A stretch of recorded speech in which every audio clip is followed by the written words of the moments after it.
चला बाई वहिनीच काय चाललंय बघाव तर. ओ वहिनी. अगं बाई ताई तुम्ही अहो या की बसा. काय आज काम तुमच्याकडे आलंय? अहो कुठलं सुरबाई मला कुठल्याच कामाला हात लावून देत नाही.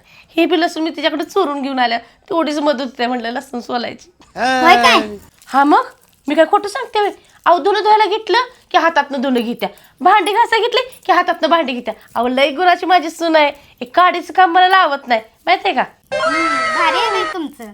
हा मग खरंच मागच्या जन्मी मी काहीतरी पुण्य केलं असेल तेव्हाच मला एवढी गुणाची सून भेटली आहे. बाई आलायच मोठं बोलते. बया 4 तास झाले म्हातारीला लसूण सोलाय दिलं, अजून कुठं खपल्या काय माहित.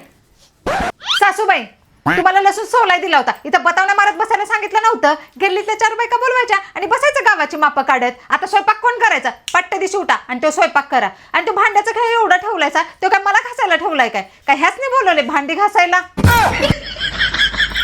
पट्टकन उठा आणि दोघींनी पण तेवढी भांडी घासून टाका. लय कौतुक सांगत होता की ही होय तुमची गुणाची सून. अहो तुम्हाला कळलं नाही हीच तिचं प्रेम आहे. अहो तिची प्रेम दाखवायची पद्धतच वेगळी आहे. पण सून माझी लई गुणाची. होय होय कळलं. आम्ही आंधळच आहे. जाते बाई मी उठून. इस सज्जन को क्या तकलीफ है भाई?